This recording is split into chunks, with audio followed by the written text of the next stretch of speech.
and no enye the sole reason. Kwaku obi ni wo wa asase we so a oye adwuma na bosome miensa yentua ne kana wo expect se sa nipa no obetima ma performance e wo so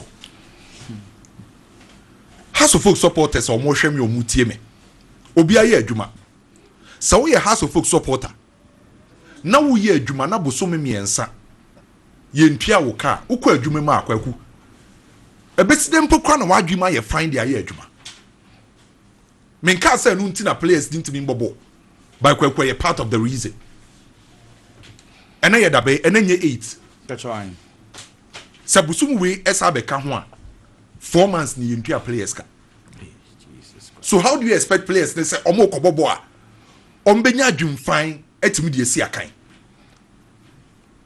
said ye wo tifia wo kwa adwuma 4 months yentua wo ka wo befu no players so madwuma ni football no omo ye no entimi mba say a big club like House of Folk now players de bia omo nyinyi and Kwaku the sad aspect of sasem we nyina na say oko hasa e players na edi ombotom ska to aduane di o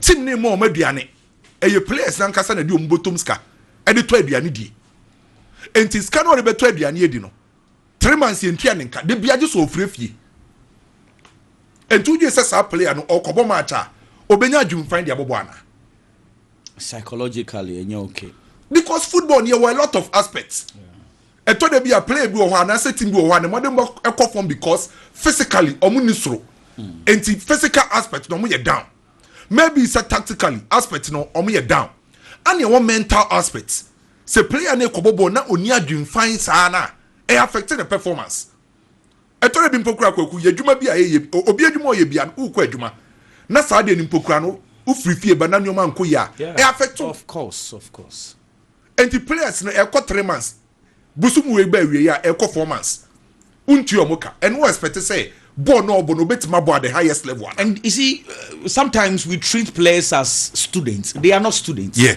They are family men. These are people. A lot of people depends on them. Sure. What you say? You can be a player bako or ba or yere. Ebu also sokra ebusian for air down. But what you say? So if you don't pay one player, you are not just not helping him. You what you say? A better transition call other individuals. What is so crown a beer a catch a bear one. Intino me supported that call. Though and yet the entire reason why I have to focus, but sir at the end of the H with all due respect because affect you. And on him say me person me body one player no yare e wo House of Folk camp. Okoka chempanyim for ya maniska on one edi botomska ekoto nduru or the receipt na kwaso ohia ni sika yemfi no it's not right. A professional club there come the question wey they may be say 100 times into House of Folk sika 7 no na onim say eto de bi na omuko train na Didi players ni nyina ba no na ko Didi Dramani player bi a etesen bibia boko etesen bibia boko edru Rocky Dramana so not the entire House of Folk team no be yesu and no the reason why House of Folk ebo baby any goal stars that Rocky Dramana konya ACL no up to date I want to mean entry team no so at the time I did Dramani busa Rocky Dramana say no what to say no na boy ni su na other players ni su because omo say omo so pra see an ye be na in some day na na me ensem no Kwaku ha intimi kan o radio so asem bia e wo ho kan se me catch rock a wo be ho me intimi kan o radio so enya fine na no intimi kan tu kwan pa but yes me no ka say Rocky Dramana pra no it's sad Chairman Yusuf and say obetues kana mo makwa akoye na surgery or train the final confirmation from House of Folk management I didn't know what say basa enti san yo mani nyina no players ni ho a se omo performance ne be kosoro no etimi affect yo mo menka say no nti no man ntimi anwi ni nkomo ne de genuine nkomo because the all footballers say psychologically you're right e be affect the performance just like you said into nkomo ne de e wo mu pa na just say players okra na okay na just technical team for no so sika mai and Nti kwaku mesre mpanyinfo mo hwe no mo nso te saa de na affect boys no, to be honest affect boys in the pan kwaku to the game itself no kwe wo me say Mathieu Didi Dramani or say House of Folk control game in the pan Didi Dramani with all due respect unim do football mu wasua de wo kire oda coach sade say football na yebo no e league na yebo se u control game with the ball kwaku I was a game now be control no I was all the dominating the phases of play obie no be control game se u control game no na we win possession akwaku possession here passes ne ball na be touch ni bebre ne kabum na we possession no by se u person win match a e kwan obefa so dominating the phases of play se wo attack a we effective we productive we defend here we very solid any football no yembo season ni wie beka se the winning league na ye the control game e ye wa obe wini enti so ye Didi Dramani baby and football no level na dru no mimi ndru ho ba ka chem say House of Folk lose against Karela na House of Folk control game ni nti no na nka wo say House of Folk win ya who control phases of play na defensively House of Folk ye better offensively na House of Folk ye better enya de wo say otimi e de sa energy no channel energy de ko enya ball na prepare ne nko a anehia de ball na wie na House of Folk prepare ball ni asha House of Folk emfa so be na wo so House of Folk needs to start winning games and the most important thing and kwaku be kaya from last season about this season House of Folk strength today enya defending onim say gradually omu lose sa de no so obi enim say goal scoring na ye problem the has by say defending na ebo House of Folk ema omutimi nya draw no menya narrow win no say defending so enkoyi and enu ade ba ko ye me yapan kwaku 2 goals are House of Folk conceding ni nyina no kwaku na enkoyi 2 goals omu concede ye no JT become me first goal no kwaku mpese ye twe adewi binim enya House of Folk tai koye eko room no koye sa tactical de and yeah they do that so adinti na sa de no e repeat sa we Eric Entry ni first goal no say no kwaku proud to the first goal no before say cross ne beba no Emmanuel Entry Eric Entry and the far left one House of Folk player market Eric Entry inside House of Folk box no how many players 3 alongside Karela player bako and at this moment before say cross neighbor na bibian you na problem bi any ho but the next thing I be hu ni say player na o market Eric Entry we jai Eric Entry Pachoko mam the next picture no we jano so space no at this moment cross neighbor check a House of Folk penalty box in him player do penalty box in him nature behind them space a actually player no market Eric Entry no ono na ja Eric Entry say on running to that space House of Folk players ni nyina no about 4 players so nyina inside the box obi antwe na chi ana Eric Entry copying ball ne say poor defending and this is the real video a video no wa fa access video ni anu wajana wa kwa copying ball loose marking uba mark obi cross ne ba ya anu wajana say on copying ball and kwaku heard the second goal no mameda graph na me de ba no we aye the time across kwansa be cross no kwansa be cross no kwaku afi de Eric Entry obi enu wo mark no by players miensa e wo box ni mu omo nyina jai Eric Entry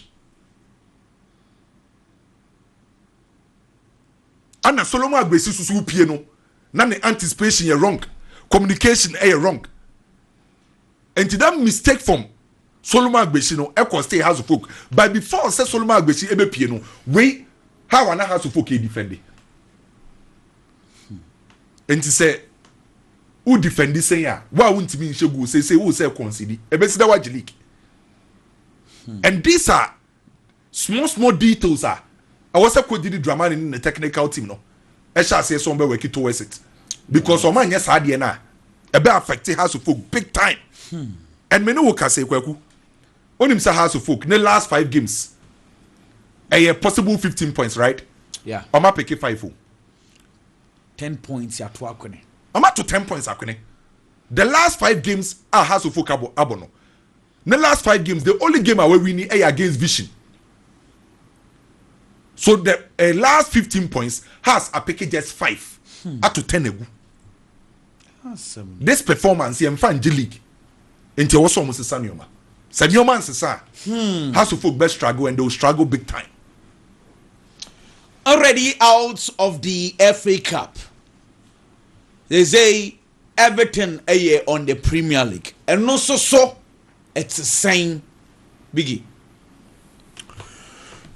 Kwaku, the last time you did FA Cup on Common there, I think sir, we touched on that and we talked about that sir.